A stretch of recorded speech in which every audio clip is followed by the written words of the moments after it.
Welcome to this video portion of the timeline of the exile to Jesus, featuring King Jehoiachin. Let's go to a graph we have here, and it's from Josiah to the end of the kings, which are all his children, grandchildren. Josiah was a good king, but not his children. They were all terrible and led to the final destruction of Israel. His oldest son was called Shalom, and he was renamed Jehoiahaz, I believe, by Pharaoh Necho.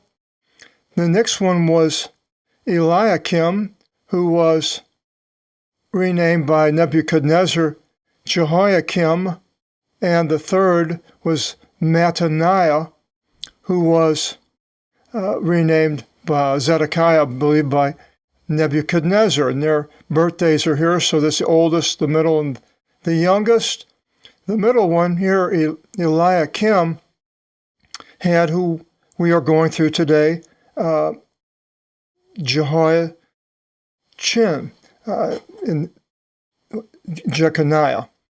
And so the first king was Jehoiahaz, and then Eliakim, which we never went through Jehoiahaz because he was never taken as part of an exile.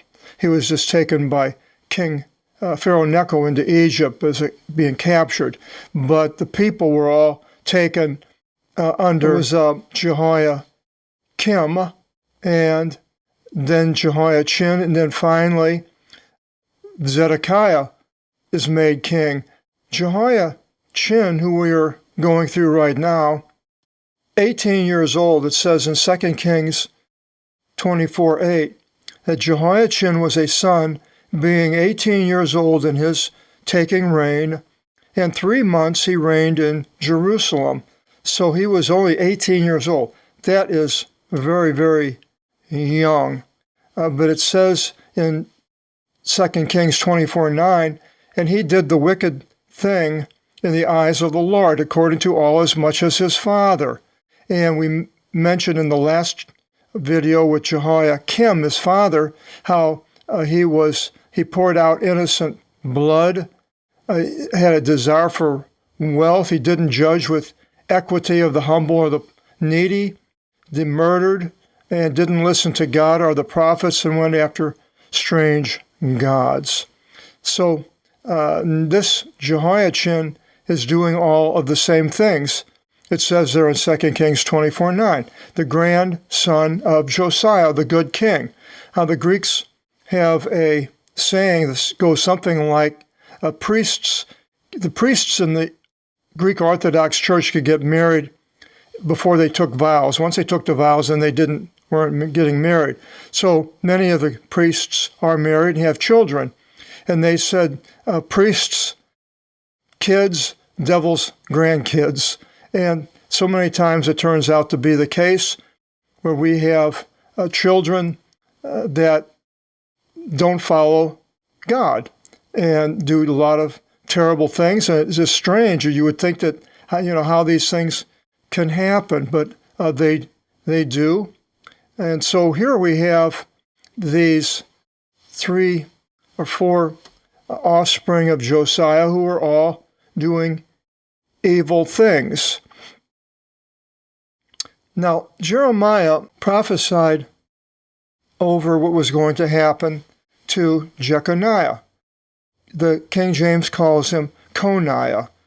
Then it begins, as I live, says the Lord, though in coming to pass, Coniah, son of Jehoiakim, king of Judah, should be a seal upon my right hand, from there will I pull you out, and I will deliver you up into the hands of the one seeking your life. Now this is a prophecy by Jeremiah before he became king.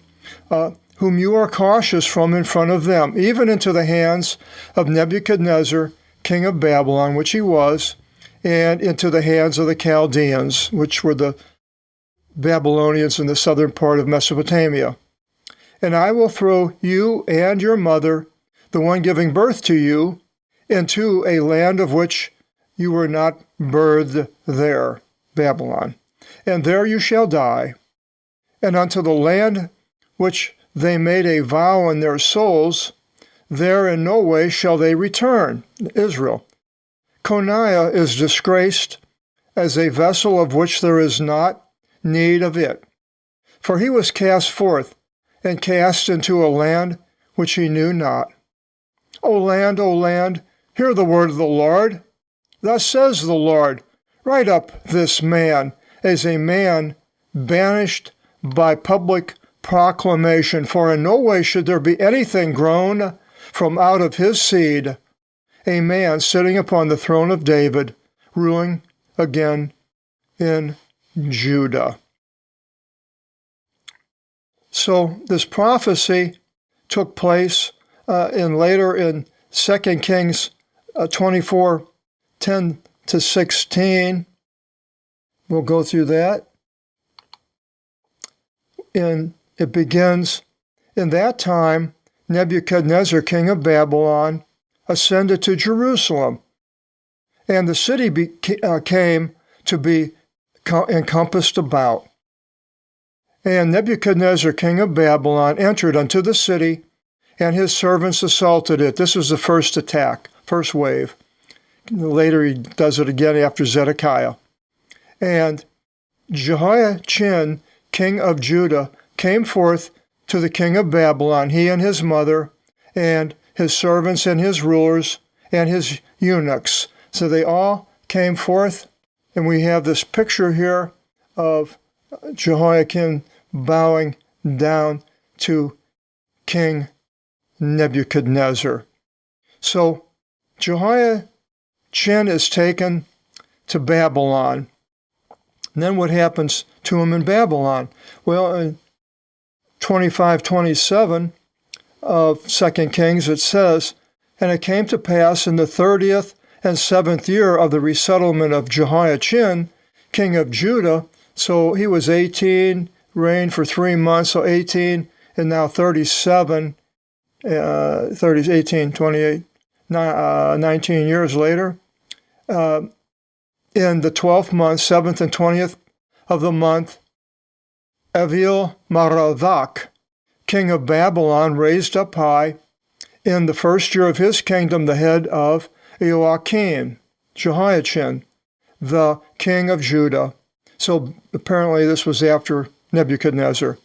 And he led him from out of the house of the prison. And he spoke with him for good, and put his throne above the throne of the kings with him in Babylon. So apparently when these kings were captured by the Babylonians, brought to Babylon, and they sat underneath the throne of the king of Babylon, but yet the throne of Jehoiachin was put above the thrones of these other captive kings. And he changed the garments of his prison, and he ate bread. Jehoiachin ate bread always in his presence all the days of his life. And his feasting was a feasting always given to him from out of the house of the king, a day's reckoning in his day, all the days of his life. So Jehoiachin later was taken care of well. Next, we have in 2 Chronicles 36, verses 9 to 10, a short synopsis of everything we've went through so far. And then in Jeremiah 27, we have a mention of Jehoiachin, basically with a prophecy of the return of the prisoners later. And Jeremiah 28, 3 and 4, another prophecy of the return. And Jeremiah 29, 2 recounts the exile of Jehoiachin.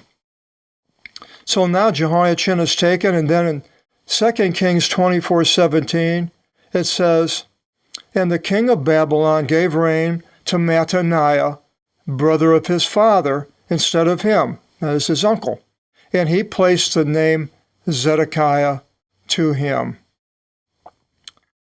So that was the end of the kings of King Jehoiachin.